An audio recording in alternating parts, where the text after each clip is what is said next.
Commandment number 8. Now this one, you will not understand very easily. You will fight it. You will resist it. But you will understand it eventually. And here it is. A lot of people believe in evil. Well, let me tell you something. It doesn't exist. There is no evil in this universe. That's right. There is no evil in this universe. There is no evil. The guy that killed your mother, he's not evil. Even if he's a sociopath. Even if he did it willfully and wanted to watch your mother suffer, he's not evil. I'm not joking. It is absolutely true.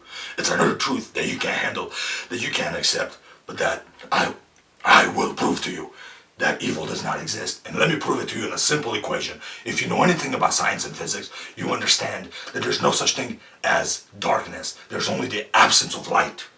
So darkness is simply the absence of light. Just like there's no such thing as cold, only the absence of heat. Anyway, those are physics concepts that are based on mathematical truths. You either know them or you don't. Hopefully you do know them, and hopefully if you didn't, you will find out about them and learn them. Well, in the same scenario, there's no such thing as evil. There's only good or the absence of good.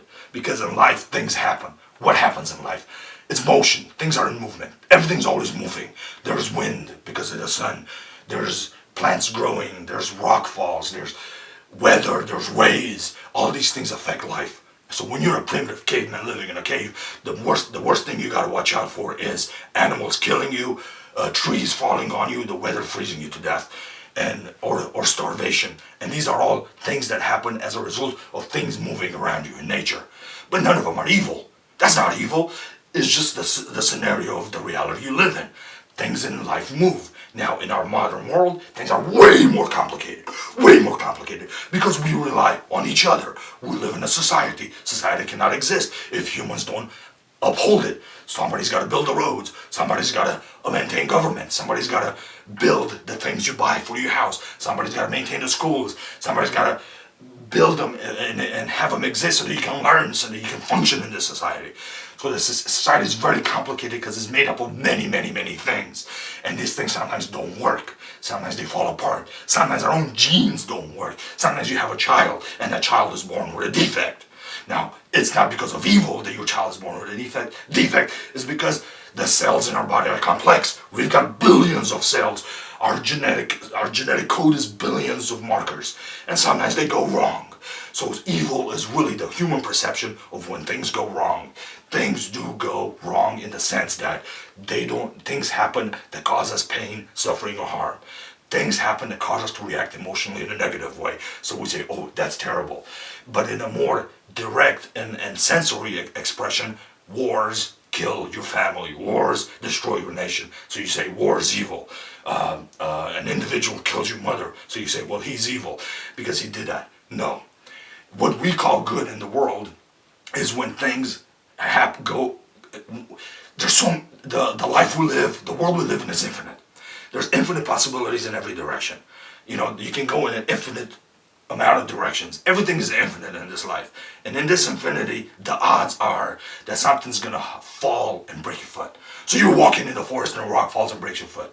Well, we call that bad. Why? Because that sucks. Your foot hurts. But with the odds of food falling in your mouth while you're walking in the forest are not as good. So we tend to look at the world as good and evil, because when good things happen to us, we say, when things that are beneficial to us, we say, oh, that's good. But when things happen to us that are not beneficial, that are painful or harmful, oh, that's bad. And then when they're extreme, then we call them evil. But the truth is that in this life, our body is rewarded. Our mind is wired to experience reward and pain. So when we get the things we get in life, when we get in life the things we want, we react, oh, that was good. You know, I fell in love. I got a good job. I made more money. So all these wonderful good things are happening to me. But when anything interferes with that, or when another human being interferes with that, or when whatever, there's a tsunami or a storm and it destroys everything, you start getting angry. You react emotionally and you think, why are these things happening? Why are all these bad things? Is there evil in the world? No, there's no evil. There's only the absence of a sequence of good things happening to you. Like there's an absence of satisfaction. And so good and evil are just perception.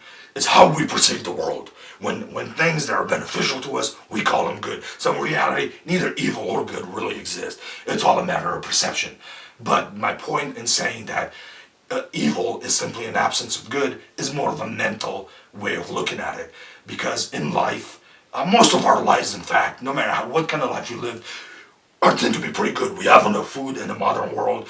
We have people in our life that we get along with. So for the most part, we have a pretty good life. But then every once in a while, there's an absence of good when somebody does something bad to us, when something bad happens. And if it's really extreme, we call it evil. But you can't trap yourself in that mentality. Again, if you want to have free will, you can't believe in evil. If you want to have free will, you cannot believe that there's a force out there that wants to hurt you. Because if you do that, then you have no freedom. You have no control over your fate.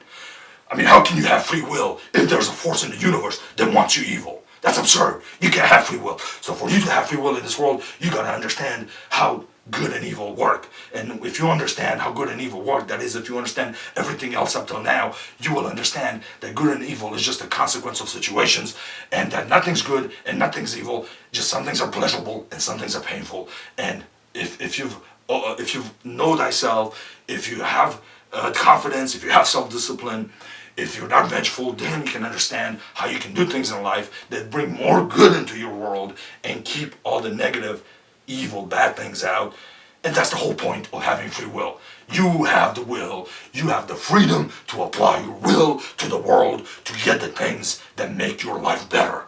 And if you believe that there's an evil out there, that there's a force or just a karmic evil that exists in the universe, then you've just shot yourself in the foot. Because there's no way you can ever have freedom. There's no way you can ever have free will. There's no way you can ever determine your future if you believe in evil. And I'm not just saying don't believe it. I'm actually saying it doesn't exist. So if you believe in it, then you just ruined yourself because you believe in something that's not possibly true. Anyway, this will take time. You will get it in time. We'll see you later.